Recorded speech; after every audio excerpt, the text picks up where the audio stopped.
Hey there, how's it going? I'm happy to have you all joining us from around the world. If you're new here, welcome to the family. Don't forget to like and subscribe. So the news is kind of strange. Donald Trump announced that the first country he's going to visit is Saudi Arabia. The surprising part? After he announced his visit, which is scheduled from the 13th to the 15th, it turns out he's not just visiting Saudi Arabia. He's also going to the UAE and Qatar. But here's the twist, instead of the US. Sending someone to coordinate the visit, it was actually Saudi Arabia that sent its foreign minister to the US. No one really understood why Saudi Arabia did that. Normally, it's the visiting country that handles those preparations, so people were confused about why the Saudis took that step. Today, we've got some behind-the-scenes details that might shock you. If what we've heard is true, what went down behind closed doors between US and Saudi officials, it reveals some very serious things happening in the Middle East. It also shows that not all the news we hear from official sources is accurate or complete. There's more going on behind the scenes than we're told. So what exactly happened? What are the details that might surprise you? Let me break it down for you. When it comes to Trump's visit to Saudi Arabia, both Saudi and American media are starting to hint that Saudi Arabia could be facing a major problem. Why? Because Trump is a very hard guy to control. He could say anything at any time. A good example is how he once yelled at Zelensky in the White House. So just imagine what he might do when he's in Saudi Arabia. This is a serious concern for US officials, how to control Trump while he's there. You might say, but he's been to Saudi before. He met King Salman and Arab leaders, including President Sisi, and it all went smoothly. But this is different. Trump is in his revenge mode now. He's not coming just as a regular president. He's coming back with an agenda, with something to prove. That's why this visit is a whole different story compared to his first term. Back then, things were more controlled. Now, he's unpredictable, ready to speak his mind, and he doesn't care much about sticking to the script. So when Trump said he's visiting Saudi Arabia as his first international stop, something that's rare for an American president, most start with Canada, Mexico, Europe, or Israel, Saudi Arabia took the unusual step of sending their foreign minister, Faisal bin Farhan, to the US to lay down some ground rules. He told the Americans, look, when the president comes, we don't want him going off topic. We're only going to discuss three things: military deals, Iran's nuclear program, and the economy. Nothing else. They emphasized that Trump shouldn't embarrass anyone or bring up topics that could cause awkwardness, especially in public. Why is Saudi Arabia being so cautious? Is Trump going to surprise them? Well, keep in mind, he's also scheduled to hold a press conference during his visit. Crown Prince of Saudi Arabia. Worried Trump might go off script, and delivers a firm warning. One of the Saudi Crown Prince's main concerns is that Donald Trump might be provoked by a journalist and lose his temper, responding impulsively and going off on several unrelated topics. The Saudis are fully aware of this risk, especially considering that all of Trump's past meetings with foreign leaders, even inside the White House, were a mess. His meetings with the King of Jordan, Zelensky, the French President, the UK Prime Minister, and even India's Prime Minister were all disasters. Now, the Saudis are seriously worried that this time, during his visit, Trump might lose control if a journalist asks a tough question, or if he starts talking about something outside the three agreed-upon topics. And here's the biggest warning from Saudi Foreign Minister Faisal bin Farhan. Do not mention Israel. We're going to talk about three things: military deals, Iran's nuclear program, and the economy. That's it. No fourth topic. No normalization with Israel. No Abraham Accords. Nothing. We don't want that subject brought up at all. Why did Faisal bin Farhan have to stress that point so clearly while in Washington? It's simple. Trump recently did an interview with Time magazine where he said, "I wouldn't rule out the idea that Saudi Arabia might join the Abraham Accords." Trump often brings up the Abraham Accords when talking about Saudi Arabia. He sees those agreements as one of the greatest achievements of his first term, and now he wants to expand them to include more countries. He believes that normalization between Saudi Arabia and Israel is inevitable. It's just a matter of time. So, Faisal bin Farhan made it clear Trump should not raise the issue of normalization or the Abraham Accords, and if a journalist brings it up, he should avoid answering or change the subject. Why? Because Saudi Arabia currently has no interest in normalizing ties with Israel.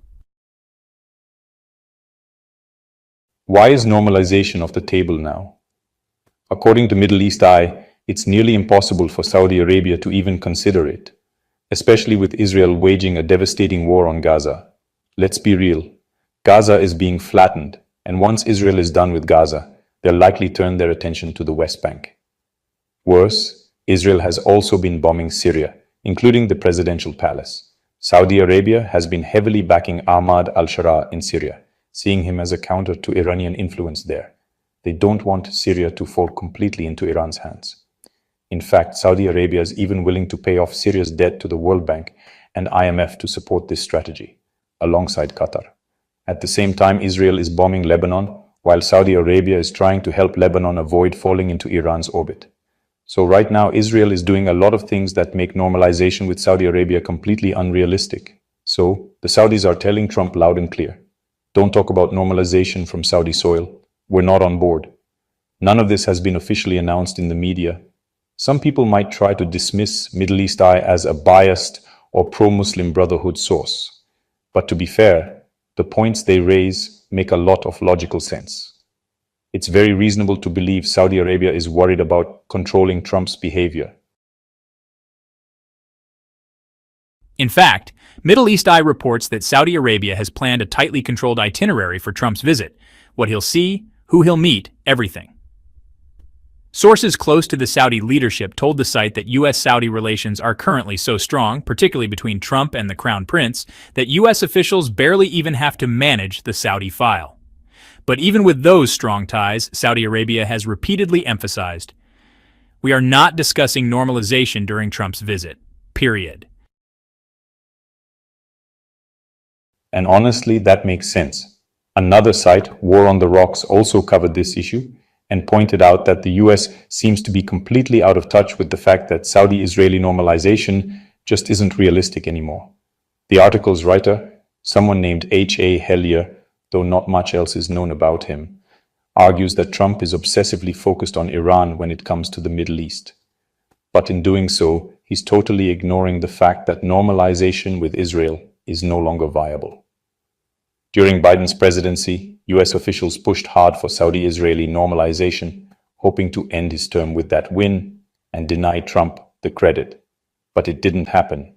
Now, under Trump, things are even more difficult. He allowed the ceasefire in Gaza to fall apart and has shown blatant favoritism toward Israel, almost like he's running their policy himself. That's why Saudi Arabia is staying away from the normalization file. According to the writer, there were three main reasons Saudi Arabia was once interested in normalization. But those reasons are no longer valid. Security guarantees from the US. Saudi Arabia wanted a defense pact similar to the one the US has with South Korea or Japan. But now they've realized that even if such a deal is signed, it might not mean much. In reality, things could still change or fall apart quickly. Every US president comes in with a different vision.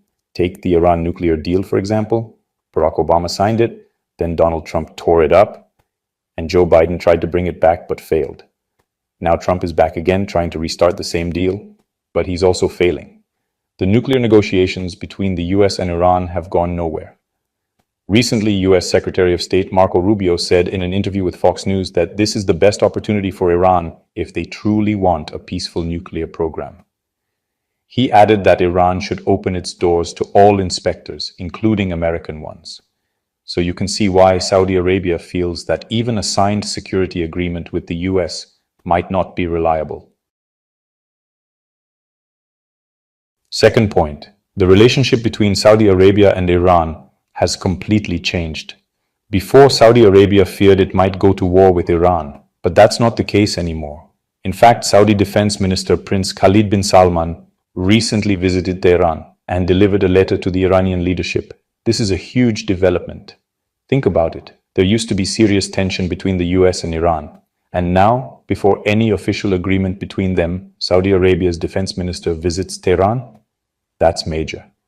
Iran now sees Saudi Arabia as a legitimate voice for peace. During this official visit to the Iranian capital, on instructions from the Saudi leadership, Prince Khalid met with several Iranian officials to discuss bilateral relations.